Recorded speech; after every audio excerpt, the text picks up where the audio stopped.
مرشد نہ رس جاوے جینا دے پیر رس جا دے او جیندے وی مرے رہندے جینا دے پیر رس جا دے او جیندے وی مرے رہندے میں لج پالا تے لڑ لگیاں میرے تو غم برے رہندے. ماشاءاللہ جزاک اللہ کریم. ہمارے تمام علامہ سجاو الحق تبسم ہزاروی صاحب اپنی مصروفیت میں سے قیمتی وقت نکال کر ہمارے پاس تشریف لائے. علامہ صاحب آپ کا سب سے پہلے شکریہ ادا کرتے ہیں.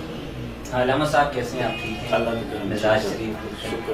اور رمضان مبارک کیسا گزر رہا ہے آپ کا؟ بہت اچھا گزر رہا ہے الحمدللہ. علامہ صاحب آج کا جو ہمارا موضوع ہے وہ تقویٰ ہے. اور تقویٰ چیز کیا ہے؟ سب سے پہلے تو ہمارے ناظرین کو اس کی ڈیفینیشن ضرور بتائیں کہ تقویٰ چیز کیا ہے.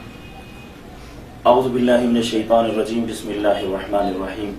نحمدہ ونصلی ونسلم علی رسولہ الکریم. اما بعد فاعوذ باللہ من الشیطان الرجیم. بسم اللہ الرحمن الرحیم. یا ایھا الذین آمنوا کتب علیکم الصیام کما کتب علی الذین من قبلکم لعلکم تتقون. سبحان اللہ. او کما قال اللہ تبارک و تعالی فی الکلام المجید. اعوذ باللہ من الشیطان الرجیم. بسم اللہ الرحمن الرحیم. یا ایھا الذین آمنوا صلوا علیہ وسلموا تسلیما. اللہم صل علی سیدنا و مولانا محمد مبارک وسلم وصلی علیہ. سب سے پہلے تو میں آپ کا شکریہ ادا کرتا ہوں کہ آپ نے مجھے اس پروگرام میں مدعو کیا ہے. اللہ تعالیٰ آپ کو جزائے خیر عطا فرمائے اور برکتیں عطا فرمائے. اور اس کے بعد میں مبارکباد کے مستحق ہیں مبارکباد پیش کرتا ہوں اور شکریہ ادا کرتا ہوں ایبٹ 24 لائیو ٹی وی والوں کا کہ جنہوں نے رمضان المبارک کی ان پرنور ساعتوں میں اس طرح کے پروگرام کا انعقاد کیا جس سے بہت سارے لوگ مستفید ہو رہے ہیں. اللہ تعالیٰ ان کو بھی مزید ترقی عطا فرمائے. آمین. عبید بھائی جہاں تک آپ نے سوال کیا کہ تقویٰ کیا ہے تو میں نے دوران تمہیداً قرآن مجید فرقان حمید کی ایک آیت مقدسہ تلاوت کی ہے. اس کے آخری جو حصہ ہے اس میں فرمایا لعلکم تتقون. یعنی رمضان کے جو روزے فرض ہوئے ہم پر یا رمضان المبارک کا جو مہینہ ہمارے پاس آیا تو اس کا ایک فلسفہ ہے. فلسفہ یہ ہے کہ ہم لوگ رمضان کے روزے رکھ کر اس کے اندر عبادات کر کے قرآن مجید کی تلاوت کر کے نماز تراویح ادا کر کے صدقہ فطر ادا کر کے غریبوں کی مدد کر کے ہم جو ہے وہ تقویٰ اختیار کریں. اب سوال یہ پیدا ہوتا ہے کہ تقویٰ کیا ہے. سب سے پہلے میں تقویٰ کی لغوی اور اصطلاحی معنی بیان کرتا ہوں پھر ہم آگے چلتے ہیں کہ تقویٰ میں کون کون سی چیزیں آتی ہیں. تقویٰ کہتے ہیں اس کا جو معنی ہے وہ ہے ڈرنا، اللہ سے ڈرنا. اور دوسرا معنی اس کا یہ ہے اصطلاحی معنی یہ ہے کہ انسان اس چیز سے رک جائے جس سے مالک کائنات نے اس کو روکا ہے. مالک کائنات نے جس چیز سے روکا ہے اس سے رک جانا تقویٰ ہے. اور جہاں پہ جانے کا حکم دیا ہے وہاں پہ جانا، اپنے سر کو وہاں پہ جھکانا، اس کو تقویٰ کہتے ہیں. یعنی جہاں سے اس مالک نے روکا ہے وہاں سے رکنا اور جہاں جانے کا حکم دیا وہاں پہ جانا، اس کو تقویٰ کہتے ہیں. سبحان اللہ. ماشاءاللہ. علامہ صاحب تقویٰ آپ نے جو قرآن مجید فرقان حمید کی آیت کریمہ پڑھی اس میں جو تقویٰ ہے یہ کیا تقویٰ بتا رہے ہیں؟ میں اس تقوی سے مراد کیا ہے؟ ہاں یہاں پہ قرآن مجید کے اندر بہت ساری آیات مقدسہ ہیں اور جہاں پہ تقویٰ کا لفظ استعمال ہوا فتقو بھی استعمال ہوا تو اپنے اپنی جگہ پہ تقویٰ کا معنی یہ تو اس کی تھی اصطلاحی تعریف تھی. اب آگے کیا ہے کہ تقویٰ کیا ہے. اس سے پہلے میں ایک چھوٹی سی بات عرض کروں کہ ہمارے ذہن میں ایک سوال آتا ہے کہ جب بھی ہم تقویٰ کا معنی استعمال کرتے ہیں یا تقویٰ کا لفظ قرآن مجید کے اندر ذکر ہوتا ہے تو ہم کہتے ہیں جی تقویٰ سے مراد یہ ہے کہ ہم صرف نماز روزہ حج زکوٰۃ کر لیں، یعنی ارکان خمسہ جو ہمارے اوپر فرض ہیں وہ ہم کر لیں تو ہم متقی بن جائیں گے. حالانکہ ایسی چیز نہیں ہے. وہ میں یہاں پہ حضور صلی اللہ علیہ وسلم کی ایک حدیث پاک کوٹ کروں گا. اس کا مفہوم ہے کہ لا یؤمن احدکم حتی اکون احب الیہ من والدہ وولدہ والناس اجمعین. سبحان اللہ سبحان اللہ. تم میں سے کوئی شخص اس وقت تک مومن نہیں ہو سکتا جب تک وہ حضور صلی اللہ علیہ وسلم سے اتنی محبت نہ کر لے، مال جان عزت آبرو اولاد سے زیادہ بڑھ کر وہ محبت نہ کر لے، وہ مومن نہیں ہو سکتا. سبحان اللہ. اب مومن پہلی کیٹیگری ہے مسلمان ہونا، دوسری کیٹیگری ہے مومن ہونا، اور تیسری جو کیٹیگری ہے وہ ہے تقوی، متقی ہونا. سبحان اللہ. اب تقوی ایک دم سے نہیں ملتا. اب ایک کلمہ پڑھنے والا بندہ ہے، وہ نماز روزہ حج زکات تو ظاہر کرے گا، اس کو پتہ ہے یہ فرض ہے اور یہ فرائض میں سے یہ کرنا پڑتا ہے، یہ نہیں کریں گے تو گناہگار ہوں گے، اس کا انکار کریں گے تو کافر ہو جائیں گے. لیکن یہ ایمان کا جزو ہے، کل ایمان نہیں. کل ایمان کیا ہے؟ کل ایمان کی سب سے پہلی نماز روزہ حج زکات کے بعد جو سب سے پہلی چیز یہ ہے کہ وہ حضور صلی اللہ علیہ وسلم سے اتنی محبت کرے کہ اپنی جان سے، اولاد سے، دیگر لوگوں سے بڑھ کر وہ محبت. سبحان اللہ. پھر اس کے بعد فرمایا کہ تقوی کیا ہے.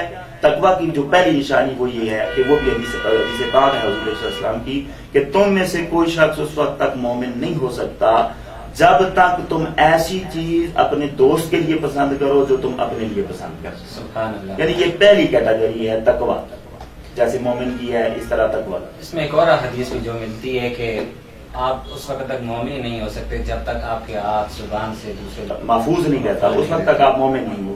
تو یہ بھی تقوی کی کیٹیگری میں آتا ہے. اب میں تقوی کی ایک مثال دے کے آپ کو سمجھاتا ہوں حدیث پاک سے کہ تقوی بیسیکلی چیز کیا ہے. حضرت کعب الاحبار رضی اللہ تعالی عنہ انہوں نے ایک دفعہ سوال کیا حضرت عمر رضی اللہ تعالی عنہ کو کہ آپ نے فرمایا کہ اے عمر تقوی کیا ہے؟ تقوی کیا ہے؟ تو حضرت عمر رضی اللہ تعالی عنہ سے انہوں نے جب یہ سوال کیا تو انہوں نے فرمایا کہ کبھی آپ کا گزر جاڑی والے راستے سے ہوا ہے، کانٹے دار راستوں سے ہوا ہے؟ یعنی بہترین مثال دے کے ہمیں سمجھا رہے ہیں وہ. انہوں نے فرمایا کہ ہاں میرا تو کئی دفعہ ایسے ہوا، کیونکہ مکہ مدینہ میں ایسی جاڑی کانٹے دار راستے تھے تو سفر ہوتا رہا. تو فرمایا کہ کیسے آپ گزرے وہاں سے؟ وہ کہنے لگے کہ میں جب اس راستے سے گزرا تو اپنے کپڑوں کو بھی بچایا اور جسم کو بھی بچایا، کہیں کانٹوں سے میرے کپڑے بھی نہ پھٹ جائیں اور جسم بھی زخمی نہ. تو فرمایا یہی تقوی ہے کہ انسان اپنے آپ کو ظاہری طور پر بھی گناہوں سے بچا لے اور باطنی طور پر بھی گناہوں سے بچا لے. اب ظاہری طور پہ تو عبید بھائی بچانا انسان کو سمجھ آتا ہے کہ انسان جو ہے وہ ظاہری طور پہ کوئی گناہ نہیں کرتا، برے کام سے روکتا ہے. بہت سارے ایسے معاملات ظاہری نظر بھی آتے ہیں، مطلب نماز پڑھتے ہیں ہم ظاہری طور پہ ہمیں پتہ ہے کہ ہم نماز سجدہ کرتے ہیں، زکات دیتے ہیں، حج کرتے ہیں، اس طرح کے دیگر معاملات کرتے ہیں. رحمت صاحب آپ کی بات میں ایک بات اور ایڈ کرنا چاہوں گا کہ جہاں پر کیمرے لگے ہوتے ہیں ہم وہاں پر بڑے سدھر کے کھڑے ہو جاتے ہیں. کیمرے لگے ہوتے ہیں، ہم کہتے ہیں ہمیں کیمرے میں ویڈیو آ جائے، کوئی دیکھ رہا ہے، تو ہمیں سوچنا چاہیے تقوی ایسا ہونا چاہیے کہ اللہ تو ہمیں ہر وقت دیکھ رہا ہے. جی ہاں، جو آپ نے بڑی خوبصورت بات کی ہے کہ کیمرہ جہاں پہ دیکھا ہے کہ کیمرہ CCTV کیمرہ لگا ہوتا ہے کہ یہاں پہ کوئی دیکھ رہا ہے تو وہاں پہ ہم بڑے محتاط ہو کے چلتے ہیں، لیکن جہاں پہ نہیں لگے ہوتے تو وہاں پہ ہم اپنی مرضی کرتے ہیں. تو فرمایا نہیں، تم اس طرح پتہ کر، تقوی یہ ہے کہ تمہیں ہر وقت اس طریقے میں رہو کہ تمہیں ہر جگہ پہ اللہ کا وہ دیکھ رہا ہے. ہر جگہ پہ اس نے کیمرے فٹ کیے ہوئے، چاہے وہ رات ہے، دن ہے، کمرے کا اندر ہے، باہر ہے، گاڑی میں ہے، سفر میں ہے، کسی کالج یونیورسٹی مدرسے میں، جہاں پر بھی ہیں بس وہ رب کی ذات آپ کو دیکھ رہی ہے. وہ کیمرہ لگا ہوا ہے، وہ آپ کی ریکارڈنگ بھی ہو رہی ہے. یہ دائیں طرف اور بائیں طرف اس کے وہ کیمرہ مین موجود ہیں جن کو ہم کرامن کاتبین کہتے ہیں. وہ غلطی کی تو گنجائش ہی نہیں ہے کہ ہم کہہ سکتے ہیں کہ یار یہ غلط لکھ لیا ہے. جو کچھ آپ نے کیا وہ لکھ لیتے ہیں. تو اس کو تقویٰ کہتے ہیں، اس سے بچنا. تو میں عرض کر رہا تھا کہ انہوں نے فرمایا کہ میں کانٹے دار راستوں سے جب گزرتا ہوں تو میں اس سے ایسے گزرتا ہوں کہ اپنے کپڑوں کو بھی بچانا اور اپنے جسم کو بھی بچانا. اچھا یہ ہے کہ بظاہر کپڑوں کو، یعنی کپڑوں سے مراد ہم اپنے ظاہر کو تو ٹھیک کر سکتے ہیں، اب اندر کو کیسے ٹھیک کریں گے، جسم کو کیسے ٹھیک کریں گے، یعنی روح کو کیسے ٹھیک کریں گے. دوسری مثال یہاں پہ یہ لے لیں کہ ایمان میں، یعنی آپ کا جسم جو ہے نا وہ آپ کا ایمان جو ہے وہ آپ کا جسم لے لیں، اور اس کے اندر جو روح ہے، جسم کے اندر روح ہے، وہ تقوی ہے. اب اگر تقوی نہیں ہے تو آپ کا ایمان کمزور ہے، وہ صرف ایک جسم کی مانند ہے. اور اگر تقوی ہے تو وہ ایک جاندار چیز ہے، وہ آپ کا ایمان ہر جگہ پہ بولے گا، یعنی آپ ہر برے کام سے روکیں گے۔ جہاں مالک کائنات نے آپ کو کہا کہ یہاں پہ نہیں جانا، آپ نے نہیں جانا، جہاں پہ حکم دیا جانے کا وہاں پہ آپ نے جانا ہے، چاہے وہ کیسے بھی ہو، آپ مر رہے ہیں، جی رہے ہیں، سردی ہے، گرمی ہے، آپ نے وہ کام کرنا ہے، مالک کائنات کی وہ بات ماننی ہے۔ تو میں وہ بات کر رہا تھا، اس کو مکمل کرتا ہوں کہ ہم بظاہر اپنے آپ کو تو ٹھیک کر سکتے ہیں، لیکن اندرونی سطح پہ ہم کیسے ٹھیک کریں؟ اندرونی سطح میں ایک فکر کی ضرورت ہوتی ہے۔ فکر، اگر آپ کے اندر ایک فکر آ گئی کہ میں نے اپنے آپ کو ٹھیک کرنا ہے، مطلب میں نے جھوٹ نہیں بولنا، بے شک آپ بظاہر لوگوں کے سامنے جھوٹ نہیں بولتے، وہ بظاہر چیز ہے، مہینہ نہیں بولیں گے، 2 مہینے بولیں گے، جب پھر کہیں موقع ملا کہیں اپنے فائدے کی بات ہوئی جھوٹ بولیں گے، کہیں ناپ تول میں کمی کر لیں گے، کہیں نہ کہیں غلطی ہو جائے گی۔ لیکن جب آپ کے اندر ایک فکر پیدا ہو جائے گی، روحانی فکر پیدا ہو جائے گی کہ میں نے جھوٹ نہیں بولنا، اور اپنے دل سے تہیہ کر لیا کہ میں نے جھوٹ نہیں بولنا، تو یقین جانے کہ آپ کا یہ ایک ڈسپلن بن جائے گا، اور آپ کی روح اس چیز کو صاف کرتی رہے گی، اور آپ کے جسم کو اس پر جو ہے وہ مائل کرے گی کہ کبھی زندگی میں آپ جھوٹ نہیں بولیں گے۔ جہاں پہ جھوٹ بولنے کی بات آئے گی وہاں آپ ڈر جائیں گے۔ یہ اللہ سے ڈرنا کیا ہے؟ یہی ہے کہ آپ ڈر جائیں گے کہ مالک کائنات مجھ سے ناراض نہ ہو جائے، ٹھیک ہے۔ اسی طرح کی بہت ساری چیزیں کہ جب آپ اندر سے آپ کو فکر پیدا ہوگی، گناہ آپ کو الگ نظر آئے گا، آپ کو ثواب الگ نظر آئے گا، اور آپ کے جسم کو وہ اس طرح مائل کرے گی کہ آپ نے اللہ سے ڈرنا ہے اور مالک کائنات ناراض نہ ہو۔ ماشاءاللہ، علامہ صاحب بہت ہی پیاری گفتگو فرما رہے ہیں۔ اور علامہ صاحب نے ایک چیز آپ نے جھوٹ کے حوالے سے کہا، تو اگر معاشرے میں دیکھا جائے، معاشرے میں تو اس کی سٹارٹ ہی جھوٹ سے لیا جاتا ہے۔ جیسے کہ بچہ ہوتا ہے، اس کو ہم ویسے ہی کہتے ہیں آؤٹ آف ہی دیتے ہیں، حالانکہ پاس ہوتا ہے کچھ نہیں۔ کہا کیا یہ چیزیں بھی جھوٹ میں آتی ہیں کہ نہیں آتی ہیں؟ جی دیکھیں، بیسک یہی تربیت ہوتی ہے کہ انسان کو پہلے دن سے ہی جھوٹ سے بچانا چاہیے۔ شیخ عبد القادر جیلانی رحمۃ اللہ تعالی علیہ کا ایک مشہور واقعہ آپ سب لوگ کتابوں میں بھی پڑھتے رہے، چھوٹی کلاسوں میں بھی پڑھتے رہے، 5th کلاس سے آگے پڑھتے رہے، اور بڑی کتابوں میں بھی لکھا ہوا ہے، تاریخ کی کتابوں میں بھی لکھا ہوا ہے کہ وہ ان کی والدہ محترمہ نے ان کو بھیجا، ایک سفر میں بھیجا، تو راستے میں چور اور کچھ اشرفیاں تھی، 40 اشرفیاں، تو ان کے اس میں کرتے میں سی کے ان کو بھیج دیا اور بتایا کہ یہ تمہیں ضرورت آئیں گی، سفر میں تمہیں کام آئیں گی۔ تو وہ ایک قافلے کے ساتھ چلے گئے اور قافلے کو راستے میں انہوں نے لوٹ لیا۔ اور دیکھیں اس میں علامہ صاحب کہ حالانکہ اس وقت ان کو پتہ بھی تھا کہ راستے میں چوروں کا خوف چوروں کا ہے خوف، کی طرف سے، لیکن انہوں نے اس کو یہ بھی جان بچانے کے لیے تو دیکھیں جھوٹ بولا جا سکتا ہے، مطلب وہ بھی ایک حد تک جائز ہے اپنی جان بچانے کے لیے یا کسی کی صلح کروانے کے لیے، لیکن آپ دیکھیے کہ جھوٹ سے بچنا کتنا تقویٰ کس کو کہتے ہیں۔ انہوں نے کیا کہا کہ ان کو پتا تھا کہ راستے میں وہ چور وہ ڈاکہ ڈالیں گے، خیر انہوں نے ڈاکہ ڈال دیا، باقی سارے قافلے والوں کو انہوں نے لوٹ لیا، یہ رہ گئے۔ ان کو انہوں نے کہا کہ آپ کے پاس کچھ ہے، بظاہر تو کچھ بھی نہیں تھا، تو انہوں نے سچ بتا دیا کہ میری فلاں جگہ پہ وہ چیزیں۔ آپ دیکھیں یہ تقویٰ ہے۔ اب یہ نہ کہتے تو یہ چیک کر کے ان کو بھیج دیتے، ان کے پاس کچھ نہیں تھا، لیکن انہوں نے جھوٹ نہیں کہا، کیونکہ جھوٹ کہتے تو وہ شہنشاہ اولیاء نہ بنتے۔ انہوں نے ہمیں ایک درس دیا کہ بھائی آپ نے، اچھا جھوٹ کا پھر کیا ہوا، وہ سچ بولنے کا فائدہ کیا ہوا؟ وہ جتنے قافلے والے انہوں نے لوٹے تھے انہوں نے سارا کچھ واپس کر دیا۔ انہوں نے کہا یار دیکھو اس بندے کو پتہ بھی تھا اور ہم نے چیک کیا اس کے پاس کچھ بھی نہیں تھا، تو اس نے ہمیں خود بتا دیا تو کتنا بڑا سچ بولا ہے۔ اور ماں کی اس پر نصیحت پر عمل کرتے ہوئے انہوں نے ماں نے کہا تھا نا کہ بیٹا سارا کام کرنا، جھوٹ نہیں بولنا، تو جھوٹ نہیں بولا، تو جھوٹ نہیں بولا تو اس کو یہ فائدہ ہوا۔ تو یہ تربیت کی بات ہے، ہماری تربیت یہی ہے کہ ہم گھر میں جو والد گھر میں لیٹا ہوتا ہے، ویسے کوئی آ کے دستک دیتا ہے کہ ہاں جی کدھر ہیں آپ کے پاپا، کدھر ہیں؟ وہ کہتے ہیں جی بابا جا کے کہتا ہے جی پوچھتے ہیں جی، وہ کہتے ہیں جی بتاؤ کہ بابا یہاں گھر میں نہیں ہے۔ وہی والد اپنے بچے کو جھوٹ سکھا رہا ہے کہ جاؤ میرا بتاؤ کہ میں گھر میں نہیں ہوں۔ اس طرح بھی ہو جاتے ہیں، بچے جا کر کہہ دیتا ہے کہ ابو کہہ رہے ہیں کہ ابو گھر میں، ہاں ابو گھر میں نہیں ہے۔ دیکھیں بچہ تو سچ کہتا ہے نا، تو یہ تربیت کی جو آپ کا سوال ہے کہ تربیت کی وہ اثر ہوتا ہے کہ تربیت جب ہم جتنی کرتے ہیں اسی طریقے سے، تو ہمیں اس چیز کی تربیت کی ضرورت ہے کہ ہم بچوں کی یہ بیسک جو تربیت ہے وہ یہی ہونی چاہیے کہ جھوٹ سے ان کو روکا جائے۔ جیسے بھی اسی لیے حکم بھی ہے نا کہ ماں کی گود سے لے کر قبر کی موت تک۔ دیکھیں نا، یہ وہ بھی مائیں تھی جن کے بیٹے شیخ عبد القادر جیلانی رحمۃ اللہ علیہ بنے، وہ بھی مائیں تھی جن کے بیٹے امام حسن اور امام حسین علیہ السلام بنے، وہ بھی مائیں تھی جن کے بڑے بڑے جن کے بیٹے علماء محدثین اور یہ لوگ بنے، یہ بھی تربیت یافتہ تھے نا۔ تو یہ ماں کی تربیت ہے میں آپ کو ایک بات بتاؤں، یہاں پہ مجھے ایک واقعہ یاد آ گیا کہ حضرت اویس قرنی رضی اللہ تعالیٰ عنہ، وہ حضرت عمر رضی اللہ تعالیٰ عنہ اور حضرت علی المرتضیٰ کرم اللہ وجہ کریم کو حضور علیہ السلام نے ارشاد فرمایا کہ ایک شخص ہوگا کرن کا رہنے والا، اس کے ساتھ آپ نے ملاقات کرنی ہے اور اس سے دعا کروانی ہے۔ اب ایک صحابی کدھر ہے اور ایک تابعی اور تبع تابعی اور ایک مجذوب شخص کدھر ہے؟ مطلب وہ ہمارے اس میں وہ مجذوب تھے، ان کو کچھ پتہ نہیں تھا، بکریاں چرانے والے۔ تو حضور صلی اللہ علیہ وسلم کی بارگاہ سے پھر حضرت عمر رضی اللہ تعالیٰ عنہ اور حضرت علی المرتضیٰ کرم اللہ وجہ کریم گئے، انہوں نے ڈھونڈتے ڈھونڈتے انہوں نے کہا کہ وہ شخص کدھر ہے جو ویس نام کا ایک شخص ہے اور کرن سے آیا ہے، آج کے موقع پہ اعلان ہوا۔ تو کچھ لوگوں کو کہا تو انہوں نے کہا کہ ہم ایک شخص کھڑا ہوا، اس نے کہا میں کرن سے آیا ہوں۔ کہا تیرا نام کیا ہے؟ اس نے کہا جی میرا، اس نے کچھ نام بتایا تو کہا تم نہیں ہو۔ وہ دوسرا اویس نام کا شخص کدھر ہے؟ انہوں نے کہا جی اویس تو وہ تو مجذوب آدمی ہے، بکریاں چلاتا ہوگا کہیں پہ۔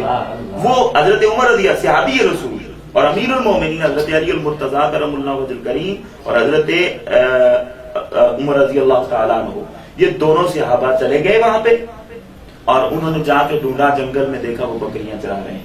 وہاں جا کے دیکھا تو وہ جانتے نہیں تھے کہ یہ امیر المومنین ہیں دونوں اور صحابہ ہیں، اور میرے پاس آئے تو انہوں نے کہا جی آپ کا نام اویس ہے؟ جی ہمارا نام اویس ہے۔ آپ کیا کہتے ہیں؟ جی میں بکریاں چراتا ہوں۔ اچھا جی کس کی بکریاں چراتے ہیں؟ مالک کی بکریاں چراتا ہوں۔ اچھا انہوں نے کہا کہ اگر آپ اویس ہیں تو آپ اللہ کی بکریاں چراتے تو آپ اس طرح کریں کہ ہمارے لیے دعا کریں۔ انہوں نے کہا جی دعا تو میں کسی کے لیے نہیں، آپ دعا کریں۔ انہوں نے کہا پھر تعارف کرایا کہ میں حضرت عمر رضی اللہ تعالیٰ عنہ ہوں اور میں حضرت علی۔ وہ بڑے پریشان ہوئے کہ ڈر گئے اور خاموش ہو گئے، سکتہ طاری ہو گیا کہ امیر المومنین حضرت عمر رضی اللہ تعالیٰ عنہ اور حضرت علی جلیل القدر صحابہ مجھے نکمے سے دعا کروا رہے ہیں۔ میں تقویٰ کی بات کروں، تقویٰ کس کو کہتے ہیں؟ تو اور جھوٹ کیا ہے، جھوٹ سے کیسے بچا جاتا ہے، پھر یہ مقام ملتا ہے انسان کو۔ تو وہ انہوں نے کہا کہ یہ جو آپ مجھ سے دعا کروا رہے ہیں تو میں نکما اور آپ سے صحابہ کہاں سے، آپ کی صحبت حضور سے اور میں کہاں؟ انہوں نے کہا کہ ہمیں حضور صلی اللہ علیہ وسلم نے فرمایا ہے کہ آپ کو یہ مقام کیسے ملا؟ حضور نے فرمایا کہ یہ مقام اویس قرنی کو کیسے ملا کہ ماں کی خدمت کرتے ہوئے اور ماں کی تربیت کی وجہ سے۔ جب انسان ماں جو اس کو صحیح تربیت کرتی ہے اور یہ چھوٹی چھوٹی باتوں سے اس کو روکتی ہے تو وہ ایک عظیم شخص بنتا ہے اور پھر وہ اللہ کا قریب تر ہو جاتا ہے۔ یہی تقویٰ ہے، وہ ماں کے لیے بھی تقویٰ ہے، بیٹے کے لیے بھی تقویٰ ہے۔ ہم صرف نام کے مسلمان رہ گئے، ایمان تک بھی بہت مشکل سے لوگ پہنچے، تو تقویٰ تک تو خیر بہت مشکل ہے کیونکہ ہماری تربیت گھر سے ختم ہوگی۔ تو بچوں کے ساتھ اس طرح جھوٹ نہیں بولنا چاہیے، کیونکہ اس بارے میں حدیث ارشاد فرما دیں کہ جو بندہ مذاق کے ساتھ جھوٹ بولتے ہیں اس کے بارے میں دیکھیں گناہ کوئی بھی ہے صلی اللہ علیہ وسلم، گناہ کوئی بھی ہے وہ آپ مذاق سے کرتے ہیں یا آپ جھوٹ سے کرتے ہیں یا جیسے بھی کرتے ہیں، بظاہر کرتے ہیں یا چھپ کے کرتے ہیں، گناہ گناہ۔ حضور صلی اللہ علیہ وسلم نے بلکہ لعنت فرمائی ہے کہ جو شخص جھوٹ بولتا ہے، مذاق بولتا ہے یا اس پر جھوٹے پر اللہ تعالیٰ کی لعنت برستی ہے۔ اور حضور صلی اللہ علیہ وسلم نے حدیث پاک کے اندر بھی فرمایا کہ جھوٹوں پر اللہ کی لعنت ہے، کیونکہ جھوٹ جو ہے ایک جھوٹ بولتے ہوئے آپ کو بہت سارے جھوٹ بولنے پڑیں گے۔ تو جھوٹ بولنے نہیں چاہیے کہ ایک جھوٹ کو چھپانے کے لیے آپ کو مزید اور بھی جھوٹ بولنے پڑ جائیں۔ تو اس لیے علامہ صاحب ہمیں تقویٰ کے حوالے سے گفتگو کر رہے تھے، اور نماز میں تقویٰ کیا چیز ہے؟ دیکھیں نماز میں تقویٰ یہ ہے کہ نماز آپ خشوع اور خضوع کے ساتھ پڑھیں۔ ٹھیک ہے، یہاں میں آپ ایک چھوٹا سا واقعہ آپ کو مثال دے کے سمجھاؤں گا کہ حضرت حسن بصری رضی اللہ تعالیٰ عنہ وہ فرماتے ہیں کہ ان کے چھوٹے بھائی تھے، یہ دونوں ایک پائے کے عالم تھے اور اولیاء میں سے تھے، نماز پڑھا رہے تھے۔ تو اب والدہ کی تربیت دیکھیں، یہاں پر بھی نماز پڑھا رہے تھے تو جو بڑے بھائی تھے وہ چھوٹا ان کے پیچھے نماز نہیں پڑھتا تھا، تھے دونوں اولیاء میں سے، تو تھے بھی پائے کے دونوں ولی اللہ تھے۔ تو بڑا جو ہے وہ نماز نہ پڑھاتا، چھوٹا نماز نہیں پڑھتا۔ اب وہ اکیلی سے نماز پڑھتا، لوگ باتیں کرتے ہیں بھائی کے پیچھے بھائی نماز نہیں پڑھتا اور ہم لوگ پڑھ رہے ہیں، ہمارے لیے وہ ولی بنا ہوا ہے، اور یہ ایسی باتیں ہوتی تھی، چمگوئیاں ہوتی تھی۔ انہوں نے جا کے بڑے بھائی نے ماں کو شکایت کی کہ اماں جان یہ تو میرے پیچھے نماز نہیں پڑھتا، ان کو سمجھائیں کہ لوگ باتیں کرتے ہیں۔ انہوں نے کہا جی ماں بھی تو ان کی تھی نا۔ تو انہوں نے پوچھا کہ بیٹا آپ ان کے پیچھے نماز کیوں نہیں پڑھتے ہیں؟ کل سے آپ نے نماز پڑھنی۔ انہوں نے کہا ٹھیک ہے اما جان کل سے میں نماز شروع کر دوں. سبحان پہلی رکعت مکمل کی. دوسری رکعت میں جب ابھی رکوع میں نہیں گئے تھے تو نماز توڑ کے واپس آ گئے. اب ان کو اور غضب آیا کہ یار پہلے پڑھتا ہی نہیں تھا تو وہ تو ٹھیک تھا, ابھی اس نے درمیان سے توڑ کے گیا. اب لوگ اور چمگوئیاں کرتے ہیں کہ یار دیکھو اس کے پیچھے نماز نہیں ہو رہی ہے, ابھی نماز توڑ, کوئی مسئلہ ہوگا. وہ دوڑتے ہوئے نماز مکمل ہوئی, ماما اپنی ماں کے پاس گئے اور جا کے بڑے غصے سے کہا کہ اماں جان دیکھیں آج پہلے نماز نہیں پڑھتا تھا چلے ٹھیک تھا, آج اس نے نماز آدھی توڑ کے آ گیا, وجہ کیا؟ انہوں نے بلا لیا. انہوں نے بلا کے کہا کہ بیٹے آپ یہ بتائیں کہ بھائی یہ تمہارا اس کے پیچھے نماز نہیں پڑھتے ہو, اور پہلے تو پڑھتے ہی نہیں تھے, کل میرے ساتھ وعدہ کیا ہے, اور آپ 2 رکعت میں سے آپ پہلی رکعت میں پہنچے, دوسری رکعت ابھی شروع نہیں ہوئی تھی, آپ رکوع میں ابھی گئے نہیں تھے تو آپ توڑ کے آ گئے. لوگوں نے اور باتیں کی ہیں, وجہ کیا ہے؟ وہ کہیں گے اماں جان پہلی رکعت میں یہ اللہ کی طرف اللہ کے ساتھ ان کا تعلق تھا, دوسری رکعت میں یہ طلاق کے مسئلے پہ سوچنا شروع ہو گئے. جب یہ اللہ کے ساتھ جب تک ان کا تعلق تھا اس وقت تک میں نماز پڑھتا رہا کہ اللہ کی نماز ہے. جب ان کا تعلق اللہ سے ٹوٹ کر دنیا کے مسئلے میں چلا گیا, یعنی طلاق کا بھی مسئلہ, فقہ کا مسئلہ, کسی نے مسئلہ پوچھا ہوگا تو اس مسئلے میں چلے گئے, وہ بھی ایک دین کا مسئلہ ہے, تو دنیا کے ساتھ ان کا تعلق ہو گیا تو پھر میں نماز توڑ کے آ گیا. انہوں نے کہا کہ چلیں بیٹا بات یہ ہے کہ یہ تو دنیا کی پہلی رکعت میں تو اللہ کے ساتھ اس کا تعلق تھا, ماں نے فیصلہ کرنا تھا نا, تو دنیا کے ساتھ اس کا تعلق تھا, دوسری رکعت میں دنیا کے ساتھ ہو گیا اس کا تعلق, پہلی رکعت میں اللہ کے ساتھ تھا, تو تیری نماز بھی تو نہیں ہوئی, تو پہلی رکعت میں اس کے دل پہ وہ کرتا رہا تو اللہ کے ساتھ تیرا رجوع رہا, اور دوسری رکعت میں تو بھی سوچ تو اس کے دل میں تھی, وہ بھی دنیا ہے, تو لہذا تمہاری دونوں کی نماز نہیں ہوئی, دونوں نماز کو دوبارہ. تو عبید بھائی یہ بات ہے کہ نماز یہ ہے کہ نماز وہ ہے, وہ تقویٰ ہے جس کے ساتھ اللہ کا تعلق ہو. ہم کھڑے ہوتے ہیں نماز میں, اور نماز میں کھڑے ہو کے ہم سارا کچھ نماز کے اندر ہی پلاننگ بناتے ہیں کہ ہم نے کیا کرنا ہے کیا کرنا ہے, تو یہ تقوی والی نہیں ہے. بہرحال نماز قابل قبول ہے, میں اس پہ بھی وہ نہیں کمنٹ کروں گا. نماز کو ادا اس طرح, ہاں نماز کا جو تقوی والی نماز ہے, خشوع و خضوع والی ہے کہ اس کا تعلق ڈائریکٹ اللہ کے ساتھ ہو. میں یہاں پہ یہ بھی بات کرتا چلوں, کل یہ نہ ہو کہ کوئی فتویٰ لگا دے کہ مولوی صاحب نے وہ بتا دیا کہ جناب نماز وہ ہے ہی نہیں ہے, نماز قبول ہو جاتی ہے. اس کی حدیث پاک سے میں آپ کو جواب عرض کر دوں کہ حضرت صدیق اکبر رضی اللہ تعالی عنہ نے حضرت جبرائیل امین علیہ السلام انہوں نے اللہ کی بارگاہ میں 2 رکعت نماز شکرانہ ادا کی. پوچھا مالک مجھ سے خوبصورت کسی کو بنایا ہے؟ 600 مزین پار تھے. اللہ نے فرمایا کہ نہیں جبریل, کسی اور کو خوبصورت تجھ سے زیادہ نہیں بنایا فرشتوں میں یا جس میں انسانیت. اس وقت حضور صلی اللہ علیہ وسلم کی یہ انسانیت کے بننے سے پہلے کی بات ہے, ہزاروں سال پہلے کی بات ہے. انہوں نے کہا کہ ابھی آدم علیہ السلام بھی مارز وجود میں نہیں آئے تھے, ان کی بھی تخلیق نہیں ہوئی تھی. تو کہا جی ہاں میں بہت خوبصورت بنایا. وہ شکرانے کے طور پہ 2 رکعت نماز نفل پڑھی, اور عبید بھائی کے 1 رکعت میں انہوں نے قیام میں انہوں نے 70,000 سال قیام کیا, 70,000 سال رکوع کیا, پھر قوما کیا, پھر سجدے میں انہوں نے 2 رکعت نماز مکمل کی. اس کو اگر ہم وہ ملٹی پلائی کریں تو پتہ نہیں کتنے ہزار سال بنتے ہیں, لاکھوں سال بنتے ہیں. 2 رکعت نماز مکمل ہوئی, سلام پھیرا, اللہ سے دعا کی, مولا کیا میں نے تیری عبادت کا حق ادا کر دیا ہے؟ مالک کائنات نے فرمایا کہ جبرائیل تو نے حق ادا کیا, لیکن ایک بات یاد رکھ, یہ بات آپ کو بتانا چاہتا ہوں کہ وہ آخری ایک امت آئے گی, میں انسان پیدا کروں گا, ان میں ایک آخری امت آئے گی, وہ جلدی جلدی 2 رکعت نماز پڑھے گی, تیری اس نماز سے وہ نماز بہتر ہو. یہ بھی کریڈٹ امت مصطفیٰ کو اللہ رب العالمین نے دیا. تقوی والی نہیں صحیح, لیکن ادھر اللہ رب العالمین اس امت کو بخشنے کے بہانے بھی ڈھونڈ رہا ہے, ہاں بجٹ بڑا دے رہا ہے. تو فرمایا کہ اس کو میں جو ہے نا اس سے تیری نماز سے بہت صلہ کر. فرمایا کہ کیا تم اس کو دیکھو, اس امت کو کیا عطا کرو؟ اللہ رب العالمین فرمایا میں جنت المأوا عطا کروں. سبحان اللہ. فرمایا جنت المأوا کو دیکھ سکتا ہوں؟ اللہ نے فرمایا ہاں دیکھ لے. دربان کو کہا اس کے لیے جنت کا دروازہ کھولو.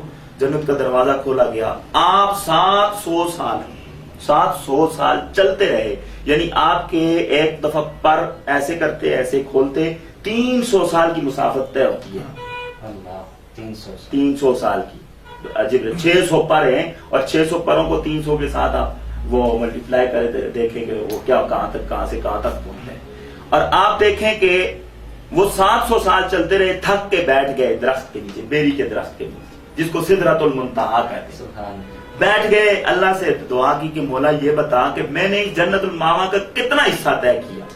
جبرائیل امین اللہ تعالیٰ نے فرمایا کہ اے جبرائیل امین, اگر تو اس طرح نا 70,000 سال بھی چلتا رہے تو اس کے 10ویں حصے تک نہیں پہنچ سکتا, اسی رفتار سے چلتا رہے. یہ میں امت مصطفیٰ کو عطا کروں گا. تو بات یہ ہے کہ امت مصطفیٰ کے لیے تقویٰ بھی ہے, 3 کیٹیگریاں ہیں.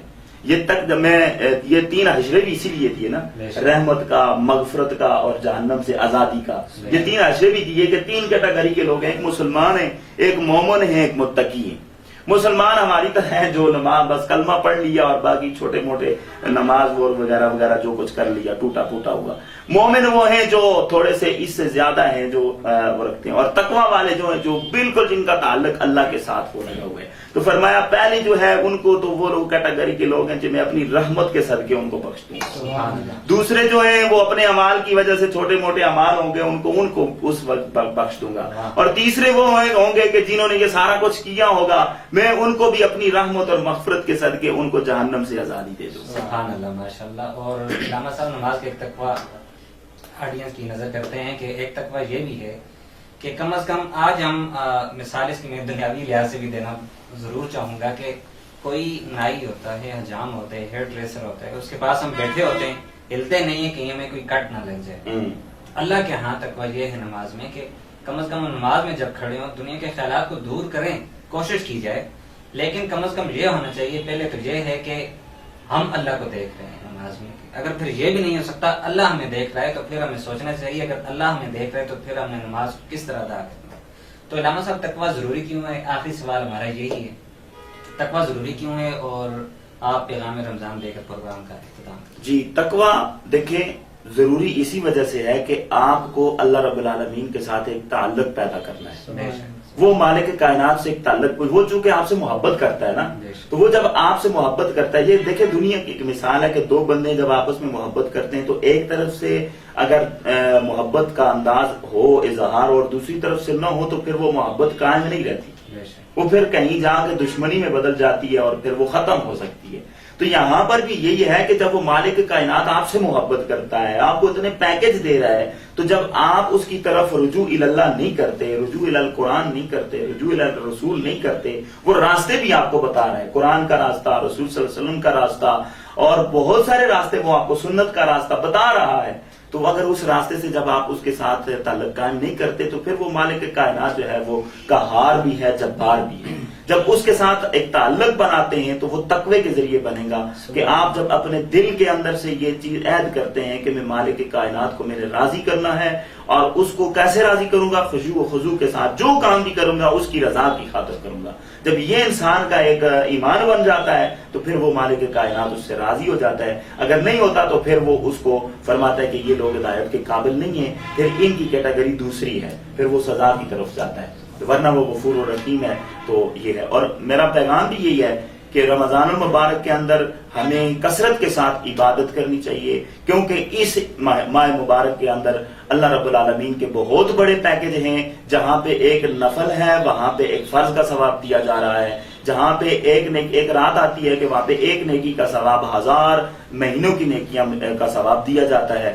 اسی طرح بہت سارے اور معاملات ہیں کہ اللہ رب العالمین نے اس پہ بندوں کو وہ ثواب دیتا ہے, اور بہانے تلاش کر کے اس کو مغفرت کرتا ہے. کبھی رحمت کے سائے میں اس کو معاف کرتا ہے, کبھی مغفرت میں اس کو معاف کرتا ہے, کبھی جہنم سے آزادی دیتا ہے. تو ہمیں بھی یہ چاہیے کہ ہم اس میں لوگوں کے ساتھ محبت کریں, لوگوں کے ساتھ ہمدردی کریں, لوگوں کے ساتھ غمگساری کریں, لوگوں کی مدد کریں, یتیم غربا کو ان کی مدد کریں, اور اس طرح ناپ تول میں کمی بھی نہ کریں. اور رمضان ہم ایسے گزاریں کہ کثرت کے ساتھ ہم نماز تراویح ادا کریں, تہجد پڑھیں, نوافل پڑھیں, قرآن مجید کی تلاوت کریں, اور روزے کا اہتمام کریں. اور اس کے بعد جو سب سے بڑی بات اور آخری بات یہ ہے کہ رمضان المبارک کے ہم نے ادب کرنا ہے, ادب کے ساتھ ہم نے اس مہینے کو گزارنا ہے. اللہ تعالی ہم کو توفیق عطا فرمائے. وما توفیقی الا باللہ. علامہ صاحب بہت بہت شکریہ, اپنی مصروفیت میں سے وقت نکال کر تشریف لائے, اور تقویٰ کے موضوع پر آج ہم نے گفتگو کی, اور بہت ہی پیاری گفتگو ہوئی. یقیناً آپ کو تقویٰ کے حوالے سے بہت ساری معلومات ملی ہوں گی, اور خصوصاً رمضان کے حوالے سے جو پیکج بتا رہے تھے کہ رمضان میں یہ اس طرح نیکیوں میں اضافہ ہو جاتا ہے. آپ دیکھ سکتے ہیں کہ اب ہمارے پاکستان میں جس طرح یوٹیلیٹی اسٹور پر سبسڈی آئی ہے, وہاں پر بڑے ڈسکاؤنٹ آئے ہیں، وہاں پر رش کتنی لگی ہوتی ہے لوگوں کی کہ ہم نے ڈسکاؤنٹ لینے ہیں۔ تو ہمارے لیے رمضان بجٹ پیکج ہے، ہم نے اس میں اللہ کو راضی کرنا ہے۔ پروگرام کو اختتام کی طرف لے کر جاتے ہیں، سنتے ہیں عبید رضا قادری صاحب جناب اور پروگرام کا اچیاں نشان سرکار دیا، اچیاں نشان سرکار دیا، سونے من موڑے من ٹھار دیا، سارے نبی نے میرے نبی تو تھلے تھلے میرے نبی دیا شانہ بلے بلے، میرے نبی دیا شانہ بلے بلے۔ رب سونے نے ایک کائنات بنائی ہے، یار دی خاطر ساری کھیل رچائی ہے۔ رب سونے نے ایک کائنات بنائی ہے، یار دی خاطر ساری کھیل رچائی ہے۔ گلا باتا ساریاں نے پیار دیا، گلا باتا ساریاں نے پیار دیا، سونے من موڑے من ٹھار دیا، ساری نبی نے میرے نبی تو تھلے تھلے میرے نبی دیا شانہ بلے بلے، میرے نبی دیا شانہ بلے بلے۔ جگ سارا او دیال دے صدقے پل دائے، ہر پاسے پنج تن دا لنگر چل گائے۔